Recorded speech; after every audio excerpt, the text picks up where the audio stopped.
All right, let's stick with Villa because there's different things going on. Obviously, they've spent a lot of money.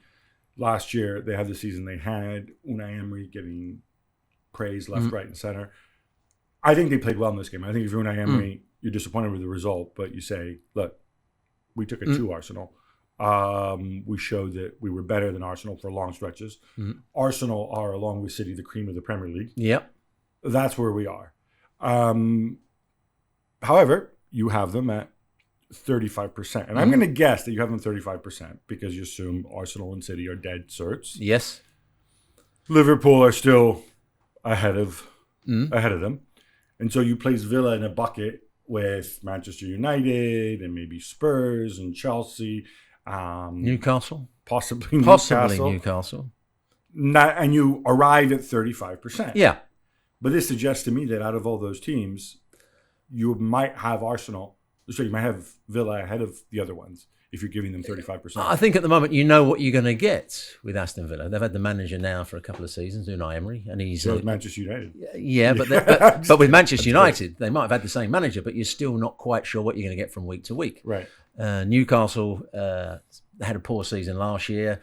Are they going to be better this year? The squad suggests they should be better. Not being in the Champions League makes it easier for them. Chelsea, we still don't know. They had a great result at the weekend, but they were poor the previous weekend. I saw them all through pre-season where they didn't seem to understand what they were trying to do. There's lots of sides that could get into that top four, but not quite sure about at the moment. Whereas Aston Villa have that sort of base from which they can play from. I think with Villa, my concerns would be, one, you never know what PSR is going to throw up. And obviously, I don't have any inside information. I know the situation they were in. It's nowhere near as transparent a process as, for example, as La Liga, where you can kind of go week by week and find out where everybody is. I think that could potentially be an issue. I think there's, as you mentioned, the Champions League, more of an issue. But this is a really, really well-drilled team. And I think back to not that long when they were doing well last season. There's a conversation with Jules, not to rub it in because Jules isn't here, and he's telling me how it's Douglas Luiz and Abubakar Kamara that they're absolutely critical together with McGinn, and this is the secret and blah blah blah. And okay, Kamara has obviously been out for a long time. Douglas Luiz is gone. Tielemans and Onana, I thought, looked really, really well. Yeah, Tielemans is a good footballer. Onana is a good athlete. And if you want people to close the ball down, Onana is a box-to-box player. I think he's energetic. Tielemans can get on the ball and make them tick. So that wouldn't be a problem for me. They've done things well. Unai Emery is a good coach, but there's some flaws to their gameplay if they don't quite get it right. We saw that last year when they held a really high offside line, and if they didn't close the ball. So one game, the one where but there was two or three games where they did that and they got away with it. And if you just switch off 5% and the midfield players don't work quite so hard, or you're bypassed too easily at the front, then that puts extra pressure and make decision making on the defenders. And last season, their decision-making in those situations wasn't as good as it should be. That's the area that I hope Unai Emery has sorted out this season. Do we think that, just in terms of the wingers and how that's evolved over the season, Zaniolo gone, Diaby gone, by the end of the season, they weren't important performers, but are there enough, do you think he has enough options there to play the way he wants? Yeah, I think he does. I think they're a side that can play several different ways in terms of keeping the ball, because he likes his teams to keep the ball and play through midfield. They will stretch the pitch by going wide, and he's got one or two players that can play out in those areas. They've got a centre forward that can run in behind, so they can stretch the pitch as well. They've got a centre forward who can also come and link up the play and get midfield players running beyond him. So there's a whole load of ways they can play, as long as they don't make the same mistake week in, week out defensively, and by trying to play too high a line and not going back with runners when there's no pressure on the ball. That will be the key for me this season. All right, let's talk Arsenal. We mentioned Mikel Merino. Fabio Vieira has gone on loan to Porto. Just on the Fabio Vieira piece, I was never a huge fan. I think this is a good place for him to regain his mojo. You would get a concern if he can't get into the Porto side regularly, because then at that point you're wondering what's the point of him being there. Would he have been better off going somewhere else where maybe, he can get more minutes? I think that's all TBD. You mentioned before that it could mean that, Declan Rice sits more and Merino is the one to go more forward. I'm not sure he sees it that way. Okay. I just think you would lose. I just think Declan Rice kind of. So are you suggesting that Merino won't get in the team every week? Because if Declan Rice plays further forward and Partey plays as the holding midfielder, or Jorginho plays as the holding midfielder. No, Merino does. I think Merino plays as a holding midfield player. Yeah. Well, I never saw him play that role for Real Sociedad. It's not a holding midfield player in the sense that I run around and win the ball. But against most teams, I think he's going to do what Jorginho was asked to do, which is pick your passes, unlock situations. I think he feels more comfortable with that. But did you see him do that for Real Sociedad? Because they had Zubimendi who played that role. But he had Zubimendi. But Declan Rice is not Zubimendi. So I don't want Declan Rice to pretend he's Zubimendi so that I can accommodate.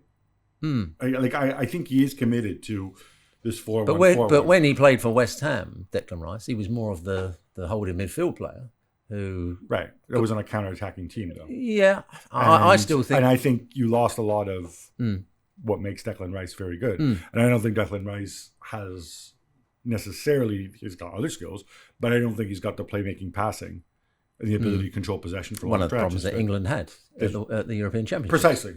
I mean, look, one of the reasons I admire Arteta is that he comes in with an idea and then it doesn't work and then he goes to something else, right? We saw that last year when he started with Havertz and Odegaard behind Gabriel Jesus, and he says, "Wait a minute, this isn't working the way I wanted to," right? But so because when he did that, when he played Havertz as the left-sided midfielder, that's when he wanted Declan Rice as the holding player, right? Because he just wanted Declan Rice in the team, and I think we saw that you lose a lot of Declan Rice. Yes, you can ask him to go and defend and basically be a third center back in front of the back four. But I don't think you're getting the full Declan Rice experience when you do that. And I also don't think that it helps you because when other teams go and park the bus, again, I'm not sure Declan Rice is the guy to unpick that. Neither of the center backs is necessarily going to do that. But one of the things that Merino can do as that left-sided midfield player in a three, playing as the further forward, as he proved in the European Championship, and he has done for Real Sociedad, when balls go wide, which you have to do when you're playing against the packed defence and you get crosses into the box, he's a midfield player that can come and head the ball. So he would be a threat in those situations. As with Declan Rice. Yes. I already say Merino's better in the air than Declan Rice. I would say he is in terms of going and attacking the ball in the opposition's penalty box. Don't see Declan Rice do that too often. I defer to you. Yeah. No. It's interesting. I had something in my head that's how I thought he was going to do, but you've added something different. Look, if it is sort of this 4-2-3-1 setup, it could also be that they take turns going forward, depending on the situation. I think what it also does, having that left footer in there, is I think Zinchenko coming into the middle. I mean, it looked like Zinchenko was totally out of his plans, but I wonder how that's going to mesh with Calafiori or Timber if he still wants that. Well, Timber did it in the game against Aston Villa. Exactly. He came into that sort of semi-holding midfield position, and I think Calafiori would be the ideal player to do that. If you've got Merino there, does that then become slightly redundant, or do you then use Merino differently? I would say if the player coming in from the wide area, which seems to be the left back for Arsenal, it's the right back for Man City, but it's the left back for Arsenal, then it would suit if you had Declan Rice as the other player, because he would then move slightly to the right with his right foot, and the left back would move into a sort of left holding midfield position. That's got more balance. Mikel Merino is making left. Yeah, that's what I would say. That's in my head. That's the picture I've got of this Arsenal. Is the value add we get with Stewart. So that's the picture I have in my brain. If we have to point to, you love pointing out flaws and weaknesses, right? Yeah, that's how one gets better. What are Arsenal missing right now? Like, if you wanted to make, all right, if you had to identify potential pain points, things that could go wrong, right? And I don't just mean Saka getting injured, but one thing that comes to me a little bit that I would wonder is I don't think Martinelli has been at the level he was at No. 2 years ago. No. Obviously, there's Strasser, there's other players. I guess Gabriel Jesus could go and do a job for you there as well when he returns. The trouble is, when you're looking to win the title, you don't want people just to do a job, do you? You want people to excel. Gabriel Jesus is a very good player. Yeah, right? he's a good player. So you want him in the side, and if Havertz is fit, Havertz is your center forward. Yes. Right? So I'm thinking about is that a potential? That's a potential. Trossard has done a very good job. His goal record for Arsenal has been excellent, but he's a different sort of player to Martinelli. And if you are having your left fullback come in field, Trossard is the sort of player that when he's playing on the left hand side, he wants to come in field and join in with the centre forward. So that makes them slightly unbalanced, which is why you could go back to Jesus as playing as an out and out wide player and trying to go down the outside of people. So yeah, that could. He wants Martinelli to be at his best because if they've got pace down the left hand side and they've got the trickery of Saka down the right hand side, that's a good combination. But Martinelli hasn't been at his best always. Smith Rowe is gone. I'm guessing Merino is also the alternative to Odegaard in terms of if we're talking about depth here, obviously. I mean, if something happens to Odegaard and Saka, I think Arsenal are really going to struggle. Of course, yeah. But last season, you had Smith Rowe, or at least on paper going into the season, he said, all right, well, maybe he can do some of the things that Odegaard does, or maybe Fabio Vieira, then he got injured and stuff. Right now, who is the alternative to Odegaard?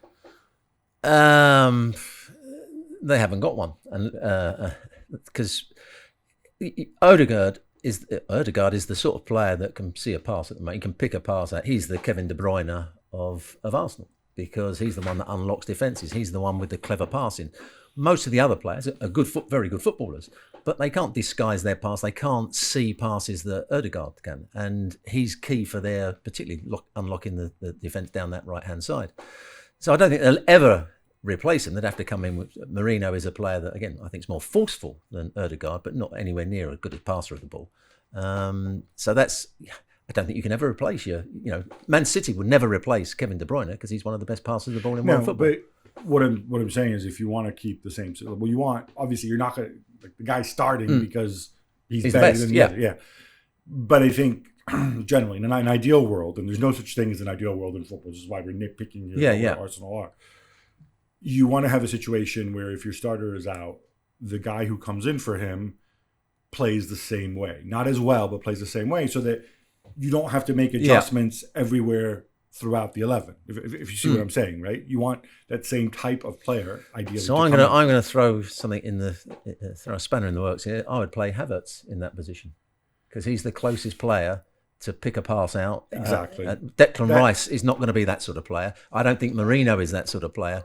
Havertz would then have to come slightly deeper. That's the alternative, isn't it? That's the alternative. But then you're looking at Nketiah. Who plays centre forward, yeah. Nketiah, who keeps getting rumoured, he keeps getting linked with moves and stuff. They obviously don't think he's quite good enough. That's why they to start. And Jesus has been inconsistent and had lots of injuries. So that's an area that would worry Arsenal. That's your other pain point. Yeah. Defensively, I thought that they were lacking depth in the past. Now with Timber fit, real and Timber can play centre back as well. When he was playing for the Dutch side, he played in a back three. Exactly. Yeah. But between Timber, Calafiori, Gabriel, they've got enough players. Saliba, your short is there. Yeah. I think on the right as well, there's a nice balance. I think Tomoyasu I think it's really, really he's a good player. He's a better 1v1 defender than Ben White. Ben White's doing well attacking wise. If I was an opposition's manager, I'd be getting a lot of balls in behind Ben White and almost getting them to wind Ben White up because he's still, I think, can be slightly vulnerable defensively. It looks like Zinchenko's going to stick around. A lot of people had him pegged for a move. I certainly predicted that. I thought he would go because you look, with Calafiori and Timber, you have perhaps a more defensive left back. Could Zinchenko reinvent? When we talked about sort of that playmaker midfield, I know obviously Merino's come in, but could Zinchenko kind of go back to basics and play midfield, which is what he was originally, which is what he did for Ukraine and what he did. Yeah, I think he's more of a left-sided player rather than a right-sided player. Odegaard is happy playing on the right because he can reverse balls. I've never really seen Zinchenko and you've play got too many left footers there, Zinchenko, Merino, all of a sudden. I think Zinchenko's sort of game time will be limited this season. And you wonder then, is there a point to keeping him around when the window closes? Yeah. But time will tell. I'm excited. I think Arsenal are better. I think when City are at their best, they're still a class apart. I'm not saying the gap closes automatically, but City have pain points too. So for my money, it's going to be tight again this year. Very, very tight.